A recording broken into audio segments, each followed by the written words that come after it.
Hello friends, welcome back to the channel. आज आपण सुरुवात करणार आहे पीसमिल डिस्ट्रीब्युशन ऑफ कॅशचा पहिला क्वेश्चन, जो की आहे सरप्लस कॅपिटल मेथड आणि डिस्ट्रीब्युशन ऑफ कॅश. चला तर मग मित्रांनो सुरू करूयात. तर मित्रांनो, हा आहे आपला पहिला question, piecemeal distribution of cash. Question वाचतोय मी.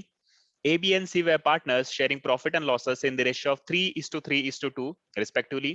They decided to dissolve their business on 31st December 2018, on which date their balance sheet was as follows. पूर्ण balance sheet दिलेली आहे. सो बॅलन्स शीट मध्ये ऍसेट साइडला land, building, machinery, stock, debtors, पण cash नाहीये. So बघूयात आपण याची सुरुवात कशी करणार आहे. पण लायबिलिटी साइडला कॅपिटल्स आहे ए बी सी चं, त्यानंतर क्रेडिटर आणि बीज लोन.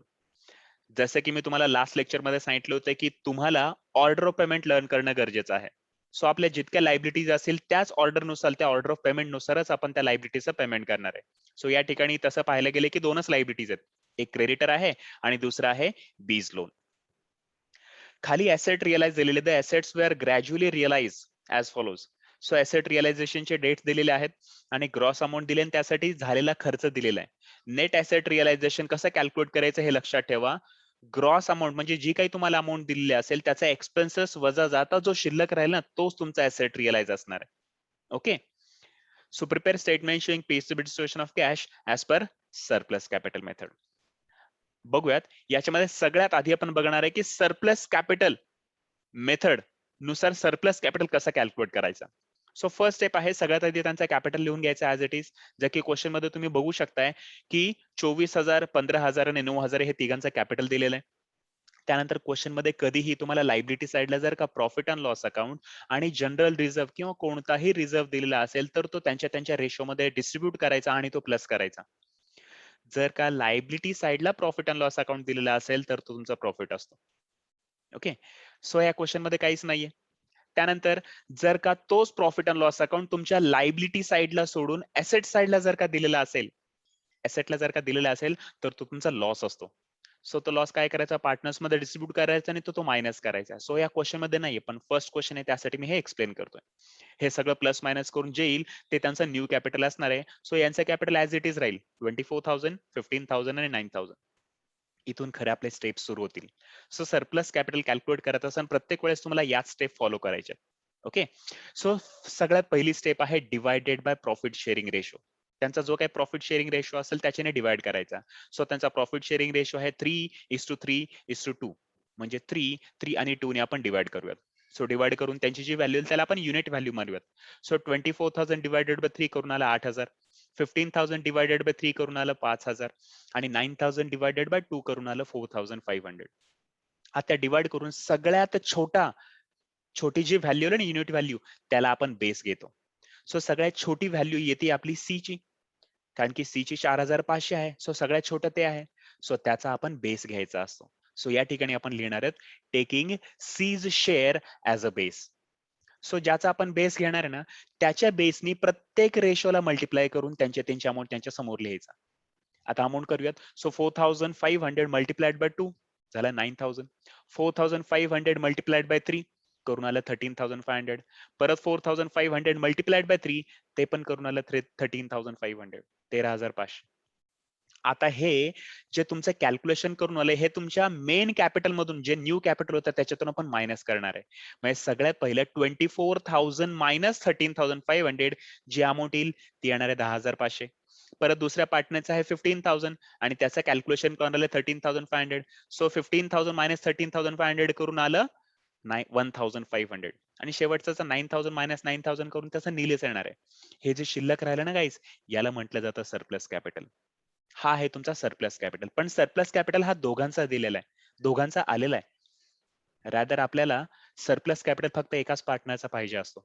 सो ही स्टेप आपण परत एकदा करणार आहे. म्हणजे परत एकदा divided by profit sharing ratio. आता राहिले फक्त दोघं जण पार्टनर ए आणि बी आणि त्यांचा शेअर आहे 3 आणि 3. मग त्याने डिवाइड करून जे काही अमाऊंट येईल त्याला आपण युनिट व्हॅल्यू म्हणूयात. सो डिवाइड केलं 10,500 डिवायडेड बाय 3 आलं 3,500 आणि 1,500 डिवायडेड बाय 3 हे आलं 500. आता याच्यामध्ये बी चा शेअर हा सगळ्यात छोटा आहे. सो त्याला आपण बेस घेऊयात. सो या ठिकाणी सेंटेन्स लिहूयात आपण टेकिंग बीज capital as a base. So त्याचा बेस घेतला म्हटल्यानंतर 500 मल्टिप्लाइड बाय 3 करून आपण करणार आहे 1500. 500 मल्टिप्लाइड बाय 3 याचं पण आलं 1500. परत एकदा त्यांचं जर सरप्लस कॅपिटल आहे त्याच्यातून आता आपण अमाऊंट मायनस करणार आहे. सो 10,500 मायनस 1500 जो आला माझा 9,000. पण 1500 मायनस 1500 जर का बीचं केलं तर त्याचा आन्सर नील येणार आहे.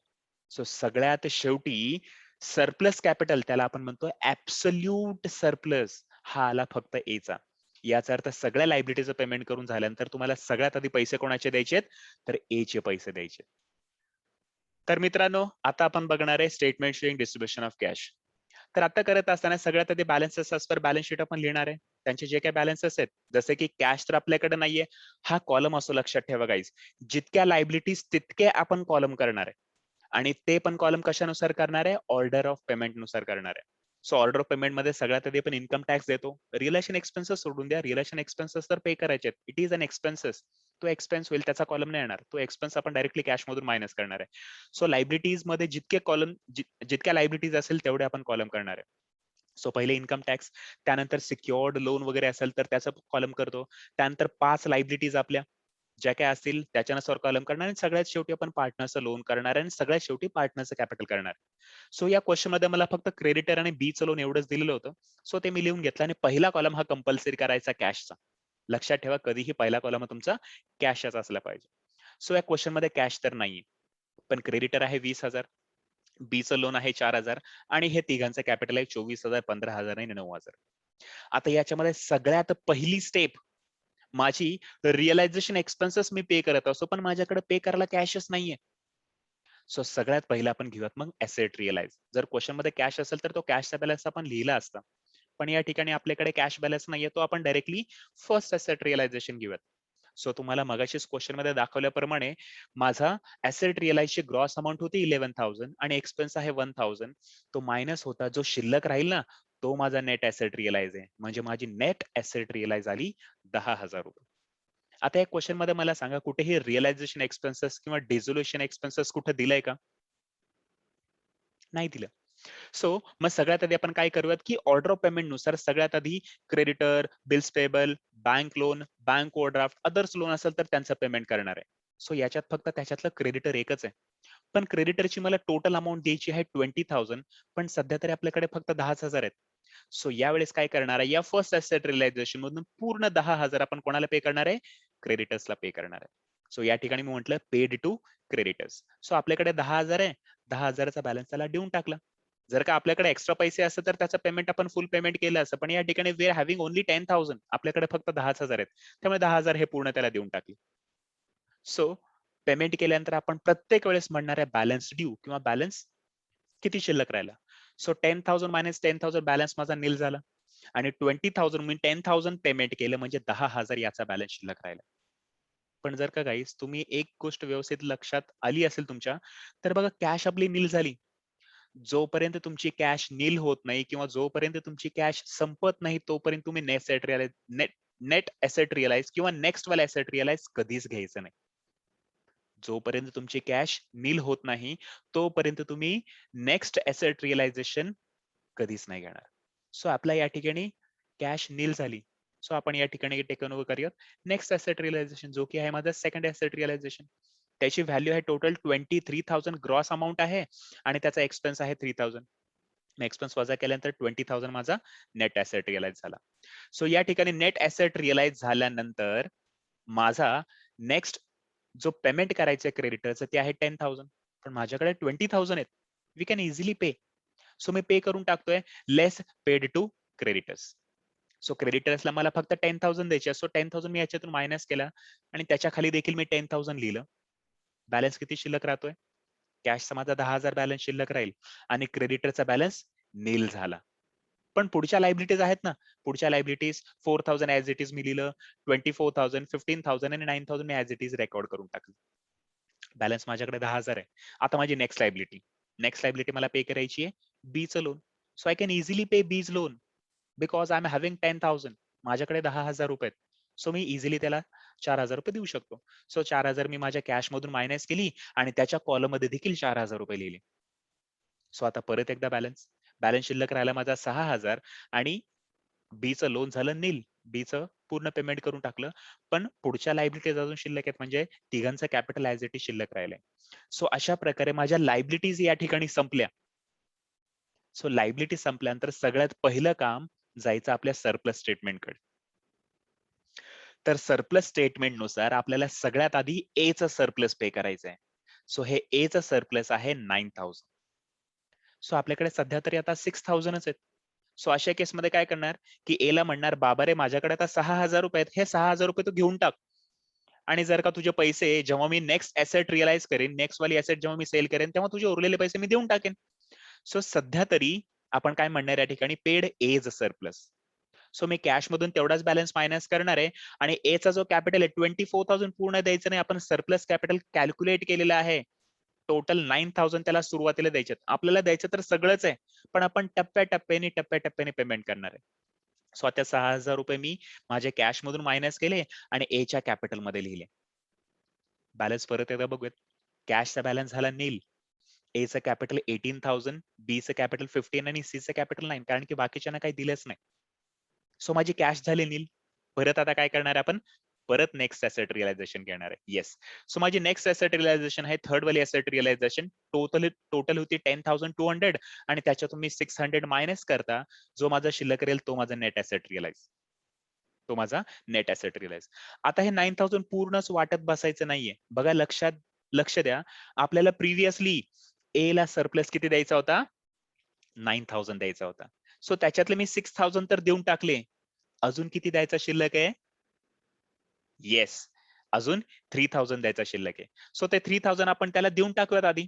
सो या ठिकाणी मी म्हणतोय पेड एज सरप्लस. सो मी 3,000 रुपये माझ्या कॅश मधून मायनस करणार आणि परत एकदा ए च्या कॅपिटल मधून मी 3,000 रुपये मायनस करणार आहे. कधीही लक्षात ठेवा, जेव्हा सरप्लस कॅपिटलचा क्वेश्चन तुम्ही सॉल्व्ह करत असाल, तर सगळ्यात आधी तुम्हाला लायबिलिटीचं पेमेंट केल्यानंतर सरप्लसच्या स्टेटमेंट नुसारच पेमेंट करत जायचंय. सरप्लसच्या स्टेटमेंट नुसार. ओके. सो कॅश मी देऊन टाकली ए ला 3,000 रुपये. बॅलन्स बघूयात किती शिल्लक राहिला. माझ्याकडे अजूनही 6,006. सो आता हा माझा बॅलन्स शिल्लक राहिलेला आहे 6,600, 15,000, 15,000 आणि 9,000. आता माझी नेक्स्ट वाली स्टेप. आता मला द्यायचंय ए आणि बी चं सरप्लस. एक स्टेप वरती जाऊन परत एकदा सरप्लस देऊयात. सो एक स्टेप वरती जाऊन सरप्लस किती आहे हा? 1,500 ए ला आणि 1,500 बी ला. सो डायरेक्टली देऊ शकतो. आपल्याकडे 6,600 रुपये आहेत. सो आपण डायरेक्टली त्यांच्या रेशोमध्ये देऊ शकतो. 1,500, 1,500 म्हणजे 3,000 रुपये द्यायचे. सो माझ्या कॅश मधून मी 3,000 रुपये मायनस करणार आहे आणि ए ला 1,500 दिले, बी ला 1,500 दिले. सो आता परत एकदा बघूयात बॅलन्स किती शिल्लक राहतोय. सो माझा कॅश अजून शिल्लक आहे 3,600 आणि त्यांचं कॅपिटल आलंय 13,500, 13,500 आणि 9,000. ठीक आहे. आता बघा 1,500 दिल्यानंतर तुमचा रेशो जो आहे ना 3:3:2 या रेशो मध्ये तुमचा आन्सर आलेला आहे. एकदा जर का तुमचा आन्सर रेशो मध्ये आलं, की तुम्हाला जी काही कॅश येईल ती सगळी paid to all in their profit sharing ratio करायची. कारण की तुमची सरप्लस कॅपिटल जसा द्यायचा तो तुम्ही दिला. ए ला दिला, एक स्टेप वरती जाऊन ए आणि बी ला दिला. पूर्ण सरप्लस देऊन टाकला. आता त्यांचं उत्तर जर का रेशो मध्ये आलं असेल, याचा अर्थ तुम्ही आतापर्यंत जे सॉल्व्ह केलेलं आहे ते बरोबर आहे. आता रिमेनिंग जी काही कॅश असेल ती सगळ्यांना इक्वली डिस्ट्रीब्यूट करायला जायची. सो या ठिकाणी आता मी म्हणणार आहे paid to all A, B and C in their 3:3:2 ratio. So हे 3,600 मी त्यांना त्यांच्या रेशो मध्ये 3:3:2 रेशो मध्ये डिस्ट्रीब्यूट केला. सो डिस्ट्रीब्यूट केल्यानंतर माझा बॅलन्स परत कॅशचा बॅलन्स आला नील. ए चा बॅलन्स आला 12,150, बी चा पण बॅलन्स आला 12,150 आणि सी चा बॅलन्स आलेला आहे 8,100. कॅश संपली. परत नेक्स्ट ऍसेट रिअलायझेशन म्हणजे तुमची फोर्थ ऍसेट रिअलायझेशन आहे 13,000. एक्सपेन्सेस आहे 1,800. ते मायनस करून आला तुमचा 11,200. सो परत काय करायचंय? परत पेड टू ऑल. या ठिकाणी मी परत काय म्हणणार आहे? Paid to all A, B, C in their 3:3:2 ratio.